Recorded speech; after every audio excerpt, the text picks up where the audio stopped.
Olá, tudo bem? Seja bem-vindo a mais um CDL Talks, uma iniciativa da CDL São João Batista, em trazer aqui empresários, convidados especiais da comunidade batitense, também aqui da nossa região, falar um pouquinho sobre inspiração, gestão, mercado. E conosco aqui está Felipe Vargas Borges, ele que é da Rito Imóveis e vem falar um pouquinho sobre o mercado imobiliário. Boa noite, Felipe, seja bem-vindo. Boa noite, William. Um prazer imenso estar aqui com vocês. Obrigado pela oportunidade. Vamos bater um papo aí sobre o nosso mercado. Com certeza. E você que está nos assistindo, não deixa de compartilhar, dar seu like lá no YouTube e principalmente apertar o sino, porque nós temos aí toda a quinzena um convidado especial para falar um pouquinho sobre esses temas tão importantes aí que nos inspiram a empreender aqui na nossa cidade e também na nossa região. Para você que não pode estar na frente do computador, na tela do celular e quiser ouvir também o nosso podcast, pode estar lá baixando o seu app do Deezer, do Spotify, que vai estar lá o áudio para que você possa estar nos ouvindo e principalmente pegando as dicas que a gente vai trazer aqui junto com o Felipe. Felipe, conta um pouquinho da onde você é, como é que surgiu, né, esse espírito empreendedor e como surgiu também a Rito na sua vida. William, então, eu sou natural de Blumenau, né, cidade vizinha nossa aqui, porém a minha família é daqui de São João Batista. Então, quando eu tinha 6 anos, né, o meu pai faleceu, a gente morava lá em Blumenau, a gente acabou retornando aqui para São João e aí fui criado aqui, praticamente, né, a partir dos 6 anos de idade. E William, olha, cara, é interessante que assim, na minha família, onde eu fui criado, eu sempre fui criado totalmente inverso do que eu sou hoje. Então, o plano era se formar, fazer faculdade, igual minha mãe é formada, enfim, esse era o plano. A maioria dos meus primos, todo mundo seguiu esse plano e eu saí um pouquinho dessa ideia. Saiu um pouquinho da rota da... Então, assim, quando eu me formei no ensino médio, eu até no próximo ano já comecei a faculdade, né? Comecei Ciências Contábeis. Por conta da minha mãe, ela é contadora, então me influenciou, acabei indo, mas nem sabia o que eu queria direito. E o engraçado é que eu comecei 3 faculdades diferentes. Comecei Ciências Contábeis, tranquei, comecei Educação Física, um negócio totalmente diferente. Mudei de curso, fui para fisioterapia, cursei metade de fisioterapia, onde eu sempre fui muito de estudar, assim, ler, enfim, várias coisas, e onde eu não estava me sentindo confortável. Quando eu comecei ali os estágios da fisioterapia, é uma coisa que eu não vi que não encaixava para mim, que não era o meu perfil, enfim, fui descobrir só nesse período. E aí, cara, começou a acender, não sei dizer direito o que acendeu, né? Talvez algumas conversas, alguns livros que eu li, que eu sei que me marcaram, assim, e começou a acender esse espírito que eu queria ter o meu negócio. Não sabia o quê, não sabia o que eu ia fazer, nada, eu só queria ter o meu negócio porque eu não queria ser funcionário. Basicamente, a minha ideia era essa. Não sabia quanto que eu queria ganhar, não sabia o que eu queria fazer, o que eu ia fazer, eu só queria... Não queria ser CLT e ficar... Exatamente. Eu uso uma frase aí que geralmente quem acaba tendo o gosto, né, de empreender, raramente ele quer voltar para a gaiola. Né? Passarinho Sim. que aprende a voar não volta para a gaiola. Né? Aqui na região a gente tem muito essa cultura, né? De ter os passarinhos, né? Seja curió, seja... tem outros pássaros Sim. aí que o pessoal gosta de curtir aqui na região. Uma trinca-ferro e assim por diante. Mas a gente, quando aprende a sair dessa...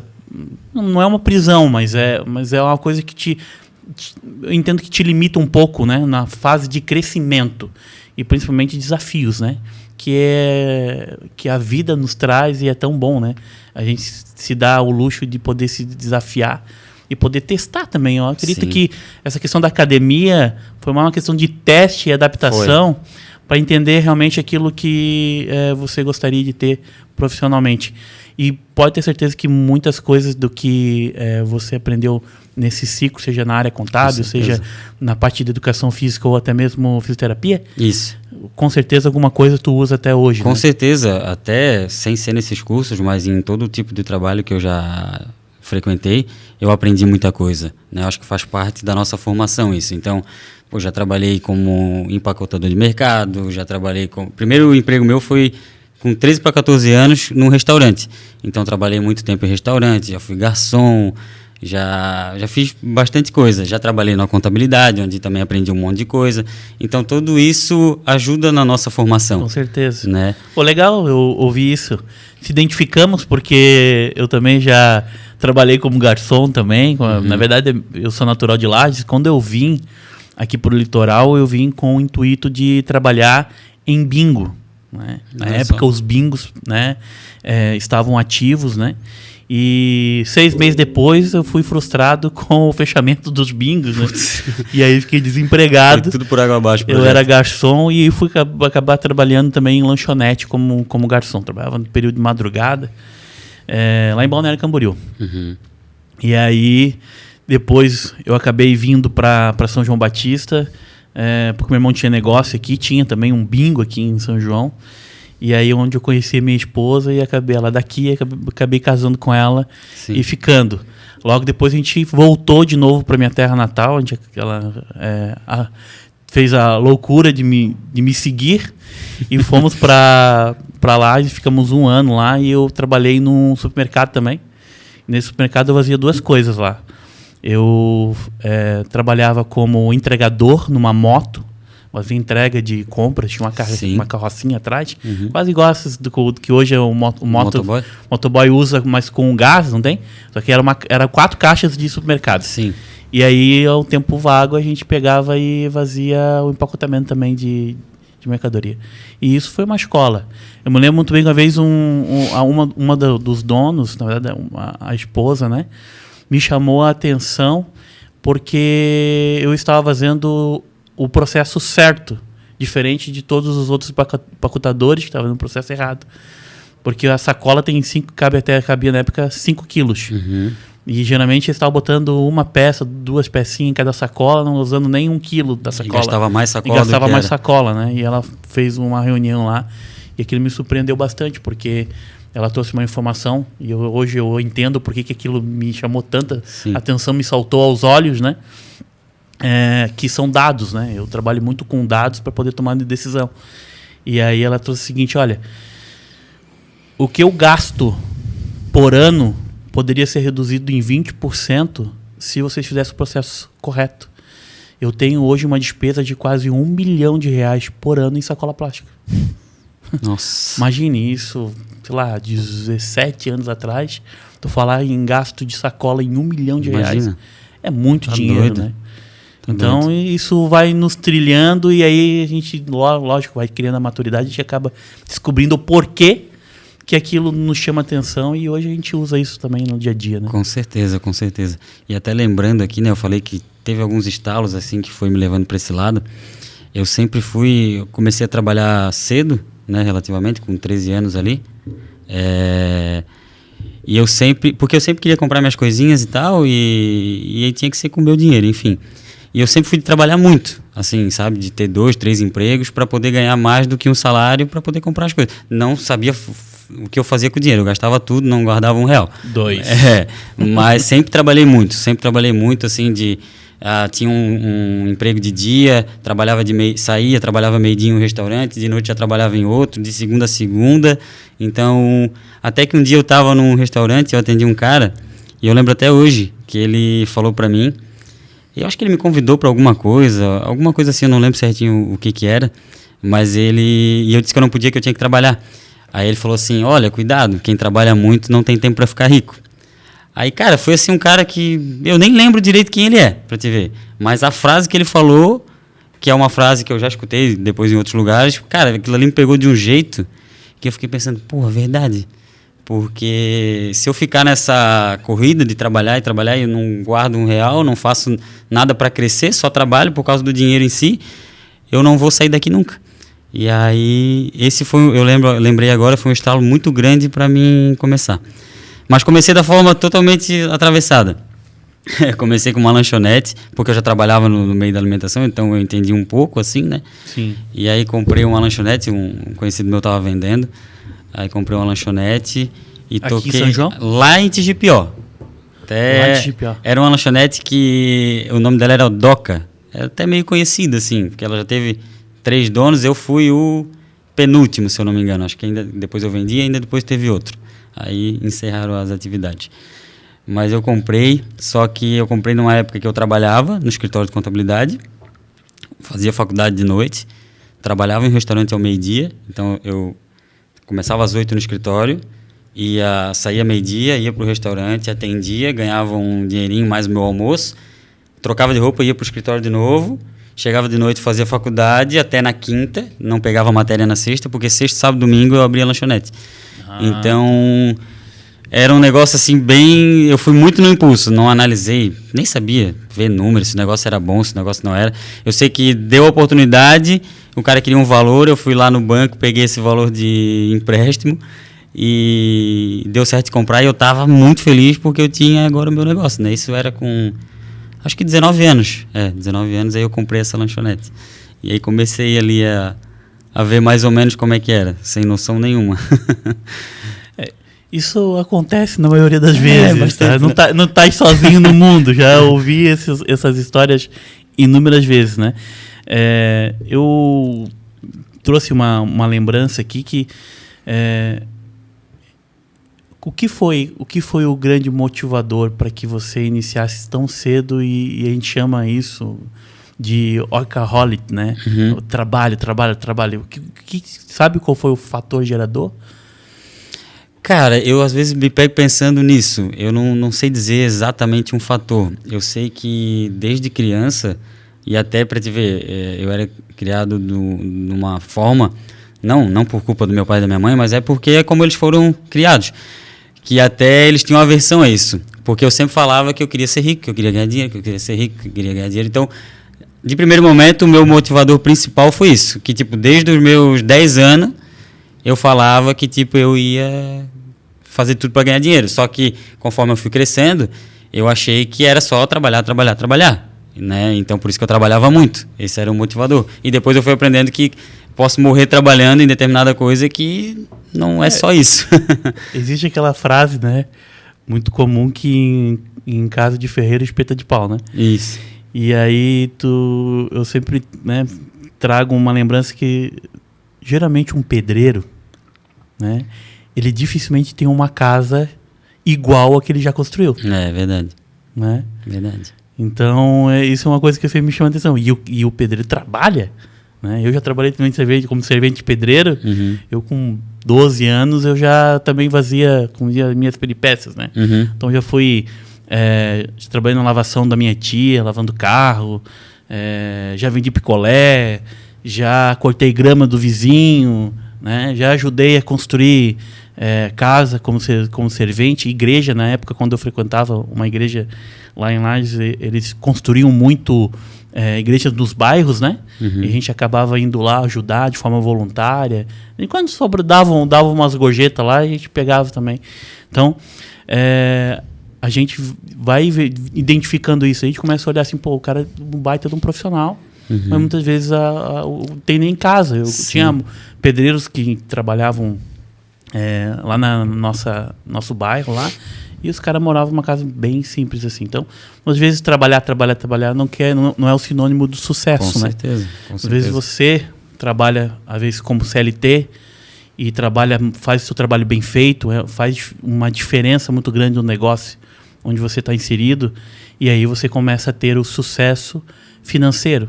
Eu tenho um exemplo até na minha família de uma pessoa que se aposentou praticamente com 1,5 salário, né? Um salário mínimo mais meio, né? Uhum. Quase 2 salários. Sim. E hoje, se duvidar, ela tem dinheiro para me emprestar, tem mais dinheiro na conta do que eu.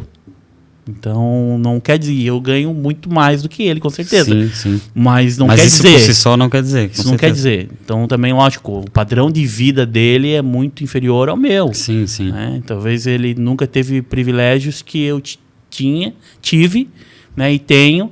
Talvez ele não teve na vida dele inteira. Porque ele preferiu seguir uma vida um pouco mais tranquila e tal. Todo mundo tá certo, cada um tem a sua prioridade, seu modo de viver, né? Então... E isso, querendo ou não, abre caminhos para novos negócios, né? E quando a gente fala de mercado imobiliário, a gente tem uma vasta oportunidade de inúmeros investimentos. Sim. Seja aquele que queira para investimento de renda mais imediata, né? Seja aquele que queira de renda mais a longo prazo, seja aquele que quer renda passiva, né? Então, como é que está hoje, por exemplo, primeiro, como surgiu a Rito daí no meio desse processo Sim. todo? E como está o mercado hoje, principalmente aqui na nossa região, né? Sim, sim. Só complementando a história rapidinho, enfim, só para chegar no surgimento da Rito, né? Deu errado lá esse primeiro empreendimento da lanchonete, tal, fechei. Aí nessa época eu tive que fazer uma cirurgia no meu joelho, então também fiquei algum tempo em casa, afastado. E aí depois fui tentando outras coisas, cheguei a ir embora pro Rio Grande do Sul, tentei um negócio lá de temporada na praia. Depois deu a pandemia e tive que fechar tudo e era meu primeiro ano, deu errado, voltei. Quando eu voltei, eu estava meio sem saber o que fazer, né? Era pandemia, não sabia o que fazer. E aí já vim estudando. Sempre, como eu te falei ali, eu sempre fui de estudar assim, assuntos diversos, qualquer coisa assim. Estava sempre vendo vídeo ou lendo alguma coisa. E quando eu voltei, eu tenho um primo meu em Brusque, e que ele tinha ali uma fábrica de roupas, enfim. E aí a gente veio a ideia, ele também estava sofrendo com a pandemia, de montar um e-commerce para vender roupa na internet. E a gente não sabia muita coisa, mas estudou ali como gerar o tráfego para o site, montamos um site, tal, começamos a atender e deu bastante certo, né? Então eu peguei um pouco dessa expertise ali da internet, ele me ensinou bastante também, me ajudou. Enfim, só que começou a ter alguns atritos, enfim, na nossa parceria. E um dia num churrasco, né? A gente conversando, eu, o Edson ali conversando e tudo mais, ele propôs essa ideia. Eles já tinham a ideia da imobiliária, né? Só que eles têm os outros negócios dele, então precisava de um terceiro. E propôs essa ideia, isso foi em outubro, setembro de 2020, mais ou menos. E me chamou e eu disse, olha, cara, tô com bastante tempo ocioso, assim, o negócio meio que eu trabalhava em casa, né? Com o e-commerce ali trabalhava em casa, era bastante automatizado, então estava com bastante tempo ocioso. Eu disse, não, vamos tentar, vamos lá. E aí eles tinham uma sala ali, enfim, e aí proporam a ideia, eu topei e a gente começou. E dali, só pra frente. A Rito, então, iniciou com a sociedade entre você, o Edson... E o Gil. E o Gil. Isso, exato. E aí, ficou quanto tempo a sociedade? Ficou até 2 anos. 2 anos, ficou até outubro, eu acho. Né? Outubro do ano passado. Tu tem que me falar que eu sou ruim de data. Outubro do ano passado. Vamos perguntar para os universitários, né, isso. Felipe? Aí hoje sou eu, a Julie, né? E o Marcos, que ele era gerente da Rito. E quando abriu essa oportunidade da sociedade, não mais justo, ele como gerente fazendo um bom trabalho também e com condição, adquiriu uma parte da empresa e hoje a gente está fazendo esse trabalho ali. Isso é uma disruptura, né? Porque... Primeiro, quando a gente fala de sociedade, tem muitos empresários tradicionais que se arrepiam e já saem pela tangente, né? Sim. E hoje, né, eu leio também, não tanto como deveria e gostaria, mas teve um livro que eu li recentemente do Falcone, um dos maiores consultores empresariais hoje no Brasil. E ele tem um método que ele utiliza dentro das grandes organizações, que é o método partnership, que é esse método de você compartilhar, né, a sociedade do negócio. Sim. Em vez de tu perder um grande profissional para o mercado, você acaba trazendo ele para dentro da participação societária e, obviamente, dos lucros que essa companhia, essa empresa vai ter, né? Eu acho super justo, cara. Concordo, assim, falo para todo mundo lá que trabalha que se um dia tiver oportunidade, né, quero que todo mundo seja sócio, com certeza. Nessa unidade, em outras unidades, todo mundo estiver disposto a crescer, sozinho a gente não chega em lugar nenhum. Né? Parceria Às vezes fundamental, né? Vem eu aqui, porque sou um dos proprietários, enfim, fundador também, mas Às vezes eu tenho a sozinho, coragem de dar a cara. mas eu sozinho não sou nada. Se não tiver a minha equipe por trás desde o começo, não, a gente não chega em lugar nenhum sozinho. Isso é verdade. A colaboração, ela é a parte da cooperação para que o negócio evolua, cresça e esteja, né, essa... Com certeza. Esse momento, né, de deslumbrar o resultado, né? Até eu acho isso foi um dos fatores de a gente conseguir crescer até rapidamente. Temos... Agora em novembro vamos fazer 3 anos de empresa. Justamente por ter assim um pessoal que trabalhou sempre muito engajado, assim, sabe? Comprou mesmo a ideia e queria trabalhar, enfim, todo mundo vestia a camiseta da empresa e todo mundo muito unido, assim, como uma família mesmo. Esse foi um dos nossos diferenciais para poder conseguir crescer, né? A gente começou numa salinha, era 20 metros, deu 6 meses, a gente já precisou fazer uma reforma para ampliar, aí deu mais 6 meses, ficou pequeno, tivemos que procurar uma outra sala maior e assim vai indo. Hoje vocês iniciaram lá em cima, no centro. Hoje vocês estão aqui na Cidade Baixa, né? Sim, aqui na Cidade Baixa. Próximo aonde ali? Ali atrás do supermercado Macris, o grande, na rua da Visbeck, ali, bem naquela esquina. Sim. Tem um prédio ali, tem uma sala de esquina, bem naquela esquina ali a gente está localizado. Show de bola. Hoje a gente está numa sala ali que é 115 metros quadrados. Então a gente começou com 20 metros.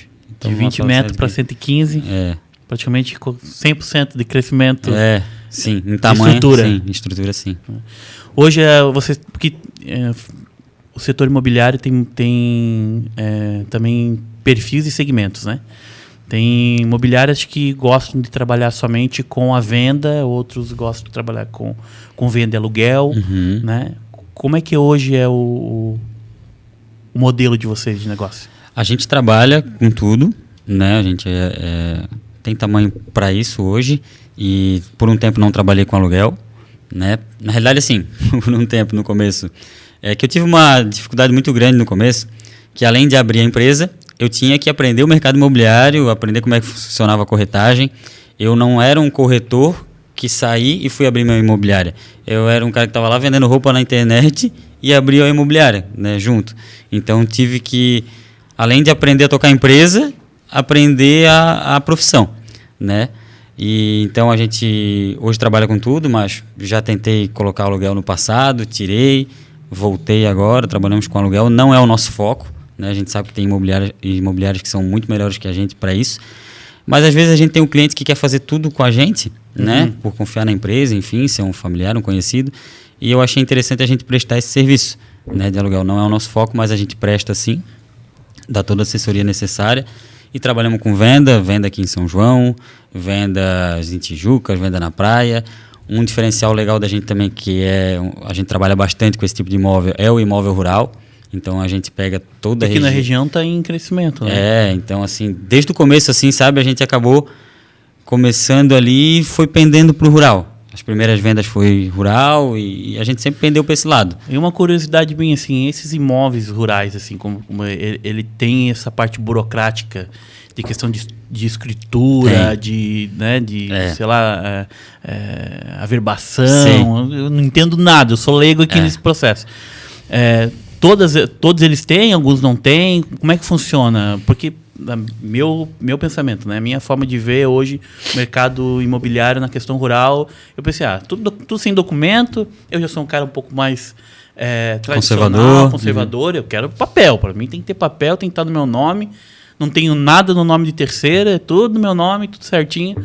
E como é que funciona isso? Como é que está esse mercado hoje? William, não posso te mentir, uma das nossas dificuldades na região é isso, né? É a documentação rural, que é burocrática. A gente tem um limite de metragem grande para poder desmembrar, que é 30 mil metros quadrados. Então, se eu quiser comprar um sítiozinho de 1.000 metros, eu já não me enquadro. Se eu quiser ter uma escritura rural, eu preciso ter acima de 30 mil metros. Né? Então, Isso dificulta bastante, mas assim, não é tudo sem documento, tem bastante coisa sendo regularizada, né? Como é que funciona esses condomínios, por exemplo, que está saindo bastante, está muito tendência? É nesses 30 mil metros e aí você entra ali como um sócio que tem uma parte desses 30 mil? Como é que funciona isso, esse documento? Isso, é basicamente isso. Eles constituem um condomínio. Condomínio. Isso, constituem um condomínio e tu entra mais ou menos com uma cota, mas tá para mudar isso, né? Porque assim, eles vão ter que se adequar à legislação, sei lá o que vão fazer, vão ter que se adequar porque é um baita atrativo para nossa região, essa questão dos condomínios que estão fazendo, e acredito que toda a população, a cidade, a economia em si, não pode ser lesada por conta de burocracia, né? Pô, querem fazer um negócio muito legal, muito bonito para a cidade, para a região, a gente não pode ser lesado por conta disso, né? Então, vai ter algumas mudanças. Hoje eles constituem um condomínio ali e tem uma... Eles pegam como se fosse um lote desse de 30 mil e dividem ele em 3 partes, mais ou menos, tá? Como se fosse isso, para poder, questão de ligar energia e tudo mais, né? Mas a nossa região rural vem crescendo bastante, cara. Pô, o pessoal do litoral, muita gente daqui quer ir para lá, né? Mas Sim. muita gente de lá quer vir para cá, porque ele quer sair daquela loucura lá e quer passar o final de semana dele aqui. Então a gente vende para muita gente de Balneário, Itapema, Floripa. E a nossa região aqui, ela é bonita, né? É bonita. É uma região bonita e isso atrai. E começaram, o pessoal que constrói, né? Começou a se atentar nisso, então hoje a gente tem vários construtores que eles estão nessa parte. Eles não fazem casa urbana, eles fazem sítio para vender, né? E vende. Então foi uma área, um nicho de atuação que a gente acabou pegando e está crescendo aí na região. E hoje, como é que tá, falando agora de São João, principalmente pós a nossa enchente aí de 1º de dezembro do ano passado, né? Como é que ficou essa questão da exploração imobiliária? Sim. Principalmente em áreas que são livres de enchente, né? Sim. Não tem como te dizer diferente, né? Afetou, lógico. A gente teve, acho que mais de 80% da cidade afetada, né? Então, com certeza afetou. Tu, como comprador, na grande maioria dos casos, não vai querer comprar um imóvel que pegou muita água, né? Então, essas regiões que são a parte alta da cidade, acabou por si só valorizando. Não tem o que fazer. E a região que pegou acabou ficando um pouquinho mais complicado. Claro, conforme o passar do tempo, né, uma coisa é a gente tentar vender uma casa que, sei lá, pegou um pouquinho de água um mês, uma semana depois da enchente. Uma coisa é 1 ano, 2 anos, o pessoal vai se adequando, precisa comprar, né, enfim, precisa sair do aluguel e vai cedendo. Mas com certeza mexeu nos preços, com certeza a parte alta da cidade acabou sendo um atrativo, né? A gente percebe que quem mora na cidade alta teve valorização. E quem mora na cidade baixa, quem teve esses locais que pegaram enchente, teve desvalorização do imóvel ou se manteve no mesmo valor? Em alguns locais desvalorizou. Em alguns locais que foi muita água, que o bairro todo pegou água, assim, desvalorizou. Teve outros locais não. Tipo, né, uma casa que às vezes pegou só um pouquinho, pegou no terreno, e então não sofreu tanto. Tem essa diversificação, assim. Mas o que acontece é que na parte alta, muita gente tira a valorização da cabeça dela. Isso dificulta um pouco. Então, não usa um índice, não usa nada, não pergunta pra gente que é do ramo, né? Ela só vai lá e tipo, vou aumentar 200 mil o meu imóvel, uma valorização totalmente fora do normal. E aí isso dificulta, porque aí o vizinho fala, se ela aumentou 200 mil, e a minha casa é até melhor, porque todo mundo puxa pro seu lado, né? Então Sim. A minha é 250. E assim vai indo, quando tu vê, tá tudo fora do valor. Posso falar porque eu sofri isso. Eu moro num prédio e teve alguns apartamentos que foram vendidos bem abaixo do preço de mercado, e isso também mexeu com o meu também, que estava à venda, agora nem tá mais, já tirei, já desisti. Já tirou. Porque vai muita gente olhar, isso também tem muito esse ponto, né? Muita gente fica curioso, quer olhar, quer ver, e às vezes o bolso não alcança, né? Sim. E eu sou aquele, como eu comentei, eu sou tradicional, eu sou bem conservador. Eu tenho um preço na minha cabeça aqui, eu sei mais ou menos qual é o valor de mercado, né, que tem na região, de apartamentos mais ou menos parecido com o meu e tal. E se vir por esse preço, ok, até porque o intuito não é vender para comprar um inferior, é para comprar um melhor, o maior. Então teria que ter essa questão do valor justo, né? Sim, sim. E aí, por causa de alguns imóveis que foram vendidos a preço menor do mercado, por uma questão talvez que a pessoa teve uma outra oportunidade melhor para ela, acabou afetando também. Então tem isso, tanto pro lado negativo como também pro lado positivo. É que na questão da venda é muito de cada um, né? Tem o William que está lá confortável onde ele está morando, não tem pressa para vender porque ele quer fazer um upgrade, tal. Então ele vai pedir o valor realmente de mercado, ou até às vezes um pouco a mais, porque tu não tem tanta pressa a vender. Mas tem o cara que tipo, preciso vender o mais rápido possível. Então se tu precisa vender o mais rápido possível, o que tu tem que fazer? Baixar o valor do teu imóvel. Então é muito de situação, né? Então sempre que a pessoa vai colocar um imóvel para vender, eu tenho essa conversa com ela. Olha, esse é o valor aproximado de mercado, né? Agora tu tem que me dizer, estás com pressa para vender? Não estás? O que tu quer fazer? Que aí a gente vai adotar uma estratégia diferente, né, para cada situação.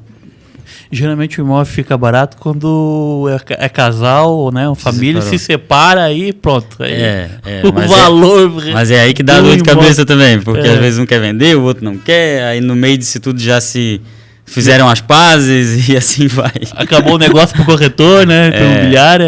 O corretor, quando é separação, tem que ser psicólogo, tem que ser um monte de coisa pro casal ali, para poder se acertar. Faz parte. É isso. E essa questão hoje, assim, né, dessa mudança do plano diretor que teve no ano passado, se eu não me engano, que foi aprovado, né? Foi ano passado. Isso já melhorou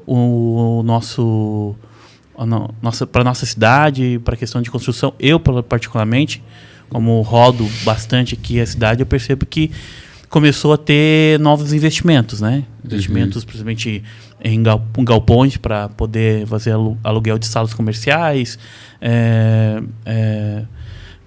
prédios é o que eu não estou vendo tanto, né? Mas já percebi, por exemplo, que já tem alguns imóveis do centro, principalmente da cidade alta, imóveis mais antigos que já estão sendo demolidos para reconstrução. Não sei se vai ser salas comerciais ou não, mas eu já vejo essa mudança. Isso tem a ver com o plano diretor que foi alterado? William, eu não vejo que é necessariamente pelo plano diretor. Claro, toda mudança para melhor ajuda, né? Mas acredito que não é isso que acarretou essas novas construções, né? O pessoal aqui vai mesmo pela demanda, né? Por isso que diminuiu um pouco de prédio, porque acabou faltando demanda para prédio. Ficou caro construir prédio, então a margem de lucro ficou menor. Então o cara pensa, vou botar minha energia em fazer 2, 3 casas, que minha margem de lucro vai ser muito maior, vou vender mais rápido, enfim. Então eles vão muito pelo feedback de nós corretores, né, o pessoal que constrói, em dizer para eles o que está saindo. E aí eles vão para essa área do que está saindo mais, não necessariamente pelo plano diretor ou não. Essa é a minha visão, né? Sim. Isso é bastante importante, né? Você ter esse contato com os investidores na construção civil e eles terem a assertividade naquilo que eles estão fazendo de investimento, né? Com certeza, porque eles não podem construir e ficar lá parado. O dinheiro é um parado que está lá, né? No imóvel sem vender. Então, mais vale eles ter essa conversa antes para fazer um negócio mais assertivo. Ultimamente também teve alguns loteamentos que foram lançados aí no município, alguns com pleno sucesso, praticamente aí 100% deles vendido. Alguns talvez estão com um pouco de dificuldade devido à localidade e tal, né? Mas como é que tu vê o mercado para daqui a 3, 4, 5 anos em São João? A gente tem ainda campo para crescer, a gente tem disponibilidade de novos loteamentos no município, e tu olha assim para cidades vizinhas como Tijucas, própria Canelinha também, eu frequento um pouco o município lá, percebo que bastante. Lá pro Cobre, pro Areal, ele está saindo vários loteamentos. Tu vê Tijucas, então não se fala, né? Loteamentos aí que quase são futuristas, né? Se a gente for olhar 10 anos atrás, são loteamentos que realmente quase uma utopia para nossa região, né? Tu pega ali o próprio Porto Belo ali também, né? Com o Viva Parque ali, baita do investimento. Então, como é que tu vê hoje, assim, para São João, toda essa nossa região aqui em relação a loteamentos? William, eu ao contrário de muita gente, né, eu sou muito otimista para São João Batista. Porque eu vejo que essa crescente aqui na nossa cidade vizinha, no nosso litoral, acaba vindo para cá. A valorização acaba vindo para cá. Então, inevitavelmente, na minha visão, isso vai escorrer para São João, né? E espero que todo mundo esteja preparado, os investidores, construtores enxerguem isso, insistam um pouquinho mais na nossa cidade, que é uma região muito boa, por mais que teve a enchente aí, ainda é uma região muito boa, e eu acredito que é inevitável essa valorização vir para cá também. Tanto a área rural, que valorizou bastante por conta do nosso litoral aqui, quanto a área urbana, né? Porque hoje no rural, a pessoa pode, gente que vem de fora, a gente atende gente, cara, de muito longe, às vezes de São Paulo, vem comprar um sítio. Ela quer ficar perto das praias, né? Só que ela não quer ficar na praia. Às vezes é uma pessoa de mais idade, enfim, ela quer um sítio e a gente tem sítio, né, um cantinho ali que ela vai ter em meia natureza, que ela vai estar a 50 minutos de Itapema, Balneário Camboriú. Eu me lembrei que essa semana, segunda-feira passada, eu estava na CDL e acabei atendendo lá, sem querer, um senhor aposentado, advogado, que tinha o seu escritório em Itajaí, ele e a esposa, advogados, e moravam em Itajaí, resolveram ir para Navegantes, porque Itajaí já é muito maior que Navegantes, e tem um sítio lá próximo entre Major e Angelina, lá. Ele falou a localidade lá. E aí ele vem todo final de semana para o sítio dele. Ele já tem há muitos anos, tal, tem um investimento bem legal lá. Sim. E aí eu perguntei, tá, mas tu tem chalé, alguma coisa lá para alugar? Não, só eu que curto e a família que curtimos lá, com os filhos, com os netos e tal. E eu achei bastante interessante. Então, tu vê que como é um fato e uma realidade. Com certeza. A gente, agora final do ano, até um caso assim mais expressivo, que era um sítio um pouquinho valor maior. Um cara lá de Marechal Rondon, se eu não me engano, o nome da cidade, que é perto da divisa com o Paraguai.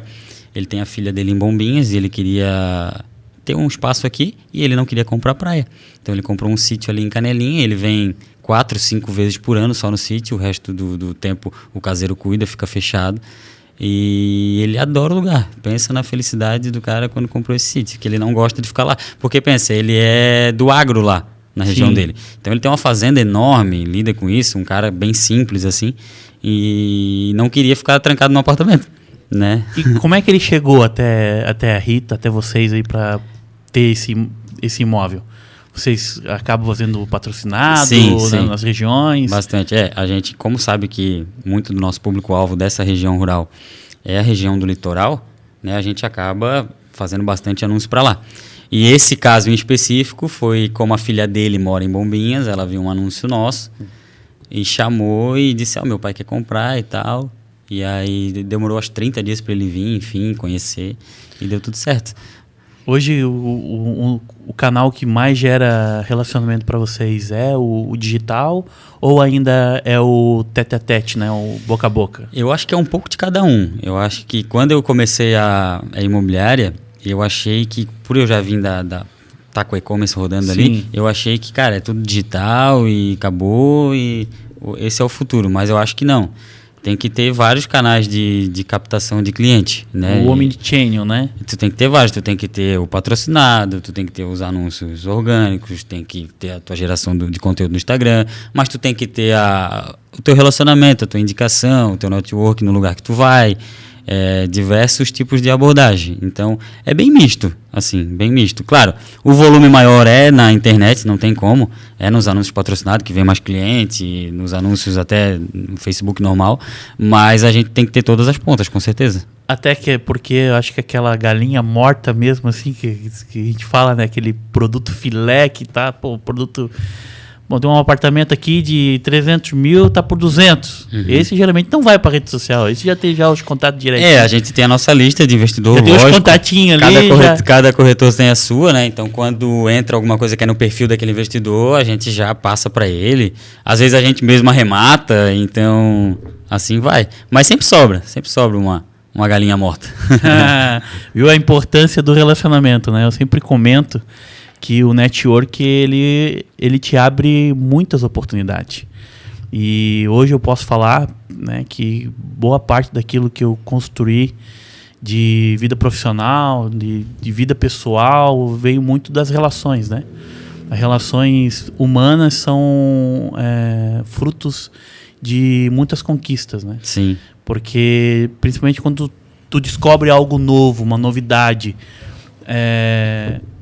e que isso te trouxe algo positivo, você quer compartilhar com as pessoas que você gosta. Com certeza. Né? Se você experimentou, né? A gente fala, estamos aqui com um banquete aqui. Eu fui um cara que nunca gostei muito de sushi. Sushi. Aí alguém ficava me insistindo. Não, come que você vai gostar. Na quinta vez tu vai gostar. Pronto. Ferrou. Passou da sexta, agora viciou. Então, normal, todo mundo é assim. As relações, né? E as indicações são... Por mais que às vezes a gente é meio que tomessa, acredita meio que vendo, né? Porque tu pega assim, até esse dia eu estava comentando, eu perdi uma oportunidade há uns 4 anos atrás de fazer um investimento num apartamento lá na praia. Putz, deve estar arrependido. E aí, meu amigo, era no Morretes.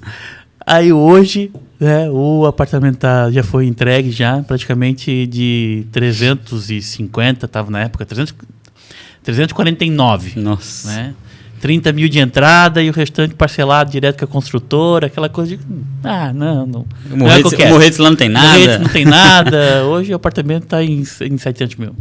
Então, e hoje tu não compra mais nada por 300 lá. Bem difícil. Hoje já está em... Eu até recebi esse dia eu acho que eles ficam mandando para mim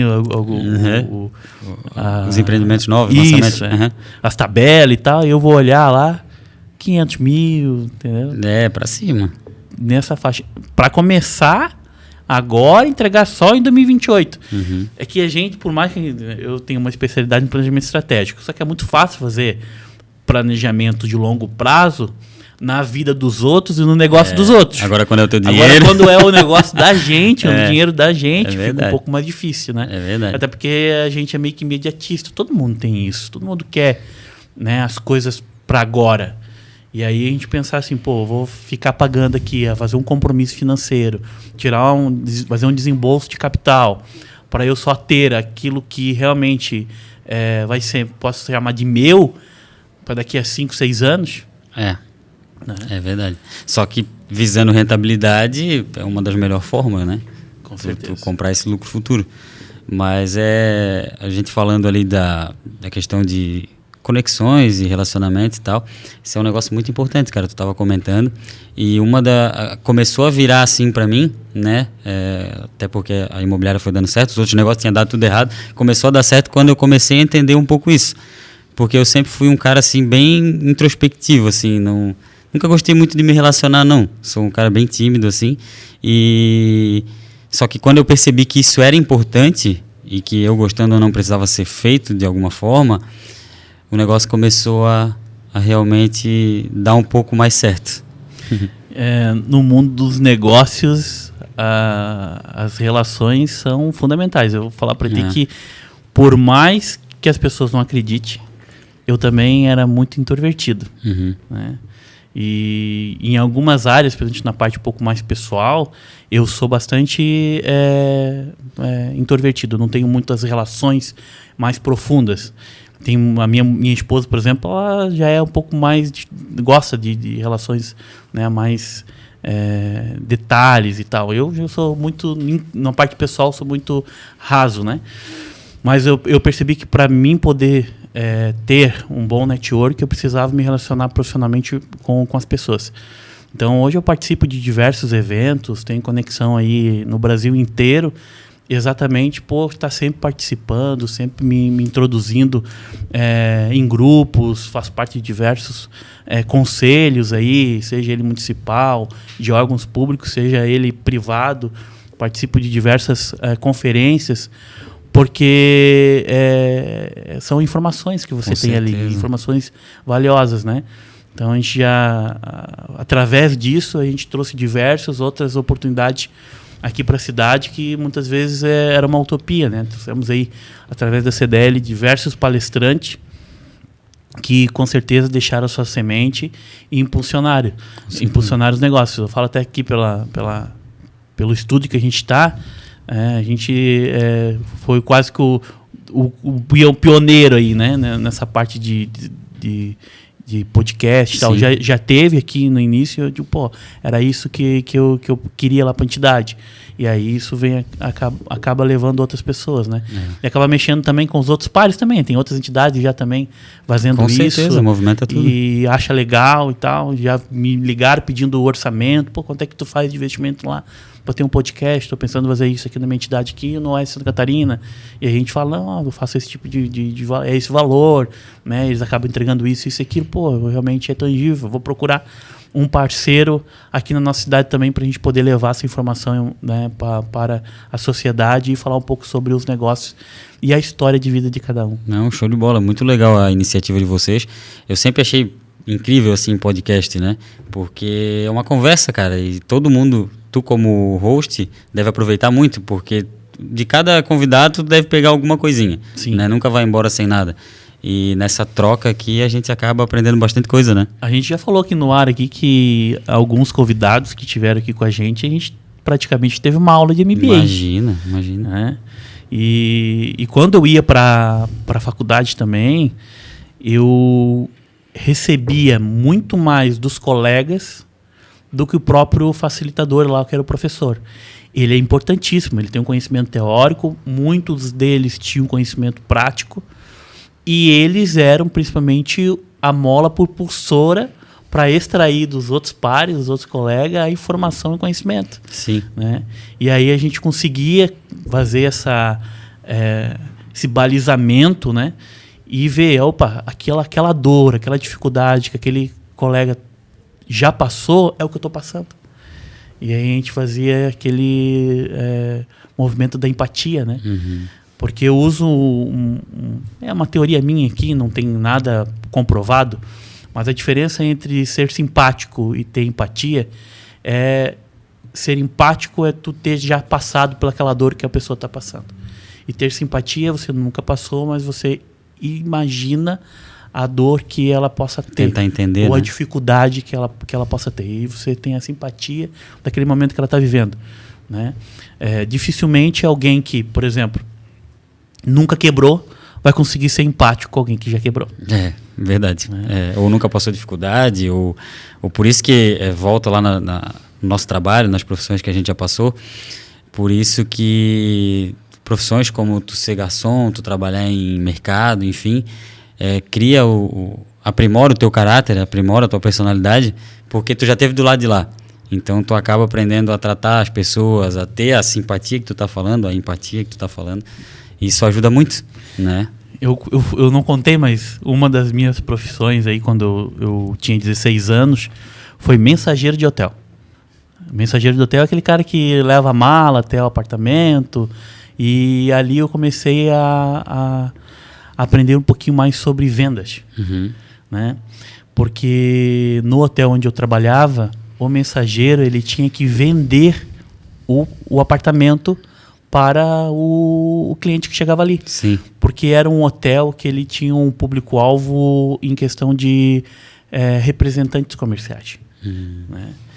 Então, muitas vezes o representante ele queria duas coisas. Ele queria preço e ele queria qualidade. E a qualidade ele queria uma boa cama, um bom chuveiro e um bom café da manhã.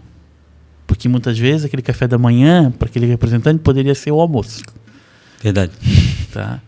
Então, ele precisa tomar um bom banho para relaxar e precisava dormir numa cama confortável para poder no outro dia ele estar bem e, como diz, tirar bastante pedido e levar alguma mala, né, de mercadoria para apresentar pro cliente dele. E principalmente ser o psicólogo, né?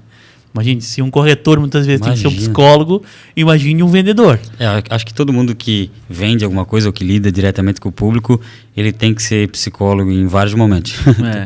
E aí a gente acabou aprendendo um pouco essa questão de simpatia, empatia. Então tu ia criando o ambiente, fazendo perguntas, e inúmeras vezes eu ganhava alguma gorjeta, né, por simplesmente criar relacionamento, porque é o momento que tu faz um bom atendimento e gera né, um network com aquele cliente. E se ele é um representante comercial, e se você for esperto, ele vai saber que toda semana ou uma vez por mês ele vai estar naquela cidade.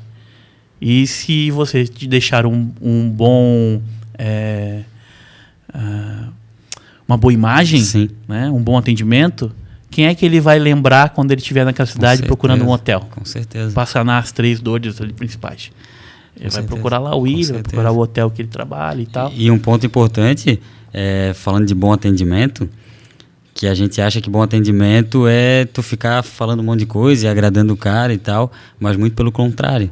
O bom atendimento é tu ouvir, ter empatia por essa pessoa, se conectar com ela, realmente se importar com o que ela está falando para ti. Ela vai sair muito mais satisfeita do que se tu estivesse falando do, sei lá, do quarto, do pão de queijo que tem no café da manhã, enfim, às vezes ela só quer alguém que escute ela, né? E se preocupe realmente com o que ela está falando. E quando a gente fala de venda de imóveis, é uma venda também que muitas vezes esse cliente ele vai retornar de longo prazo. Com o certeza. Cliente em si, né? Com certeza. Quando ele é um cliente que está comprando um produto final, ele não é um investidor, ele está comprando no final para ele morar junto com a família e tal. Né? Sabe mais ou menos qual é a taxa de retorno?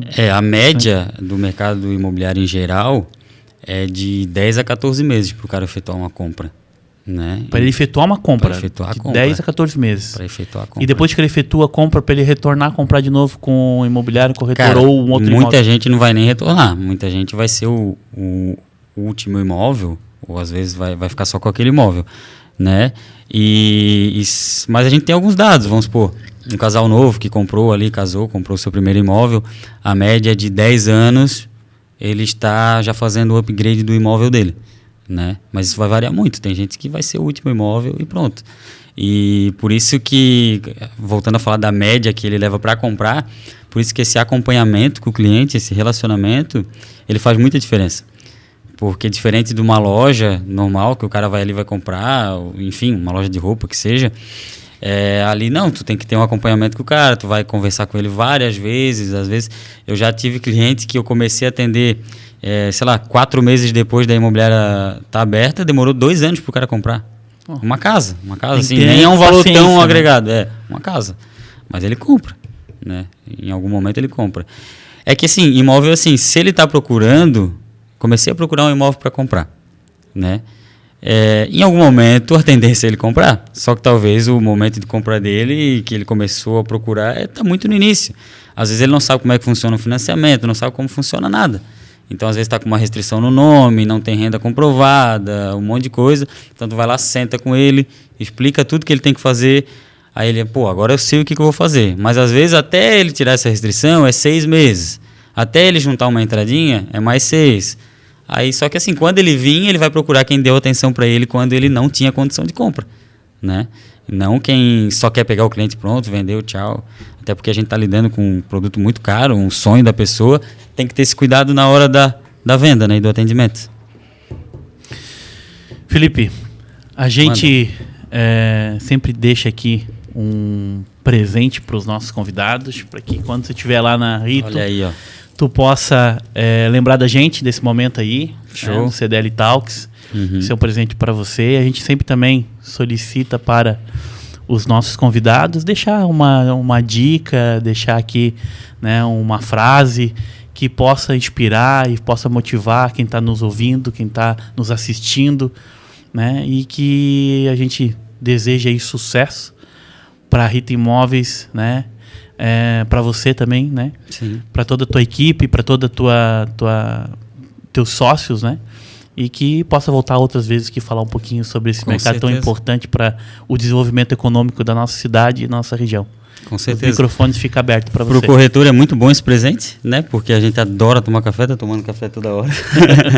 Então isso aqui é muito importante.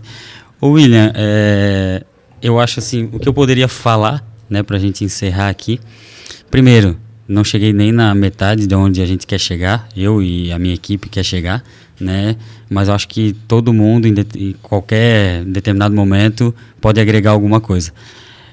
Uma coisa que ao longo desse tempo que eu consegui aprender, por mais de eu ser relativamente novo, né? Mas eu comecei a me expor já ao ramo do empreendedorismo cedo, né? Graças a Deus.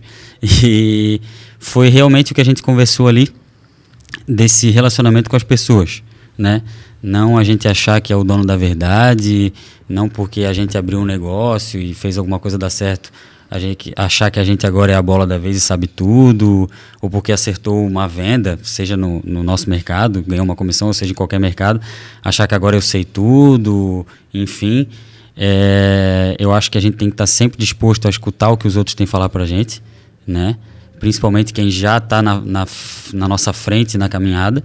Então, ter esse relacionamento com pessoas, ser rodeado de pessoas boas, estar disposto a ouvir de todo mundo, seja de quem está abaixo do teu nível em algum cargo ou acima, né?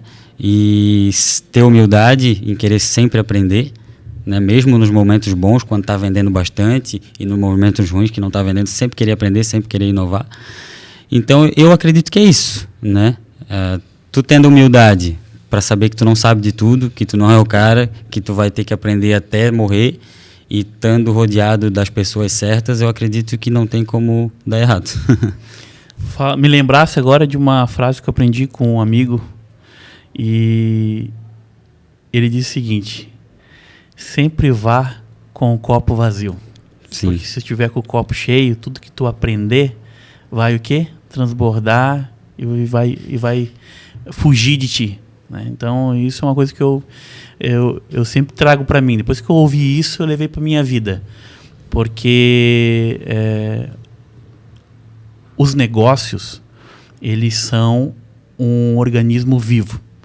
Se hoje você tem uma imobiliária que ela tem uma característica, ela tem um DNA, o DNA dela vai permanecer, a característica dela vai se alterar ao longo do tempo, se você estiver atento ao mercado. Sim. Né? Como tu comentasse ali, no início eu não tinha interesse em trabalhar com aluguel, né? Hoje eu já trabalho com aluguel porque a demanda está batendo na porta. Sim, tem alguns clientes que querem que você assuma desde o momento, né, da venda, desde o momento que ele comprou aquele produto, depois ele vai gerar a riqueza que aquele produto vai entregar para ele, né? Exato. Então isso é importante, a gente estar atento, falasse inúmeras vezes aqui, né? Ouvir mais e falar menos. Isso. Né? Para poder exatamente identificar qual é a principal dor daquele cliente. Quando tu sana aquilo, você gera fidelidade. Exatamente. Na minha visão é isso.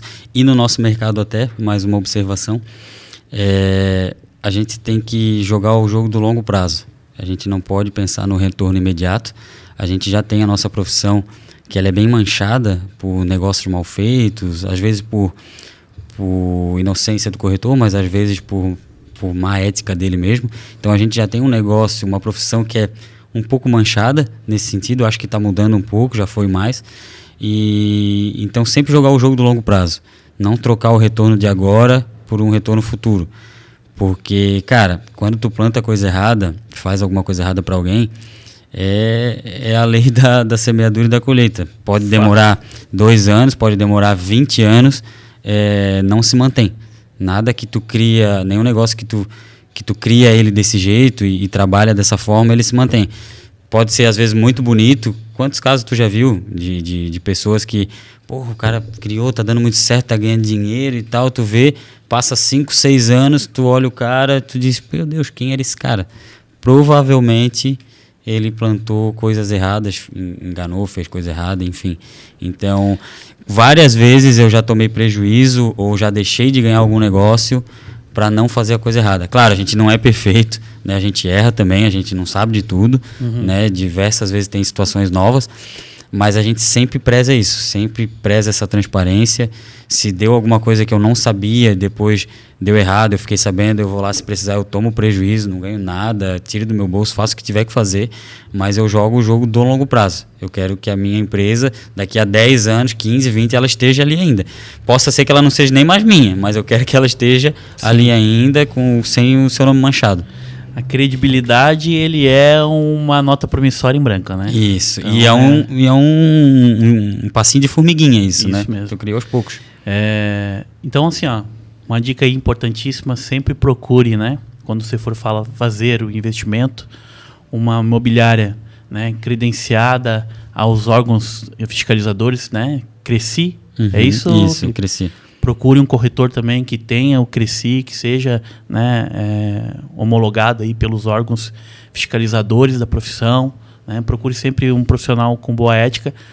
A CDL já foi cliente, né? Foi cliente da Rita. Da Rita, né? O nosso terreno lá que a gente adquiriu em 2020 aí, foi adquirido pela imobiliária, né? Fomos muito bem atendidos, todos os compromissos feitos, né?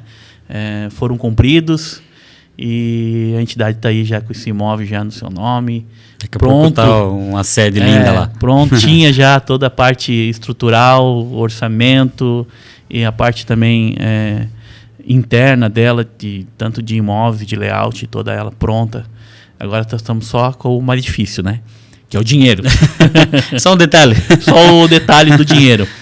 Mas a gente já está movendo também as montanhas para que a gente possa estar daqui a pouco, né, trazendo aqui o Felipe de novo para poder falar agora lá do imóvel lá que foi vendido por um objetivo, uma entidade de classe, sem fins lucrativos. Obrigado a Rito, obrigado a todos os nossos ouvintes aí. Curta, compartilhe, fique com a gente aqui no CDL Talks. Um grande abraço e até logo. Valeu, boa noite, brigadão.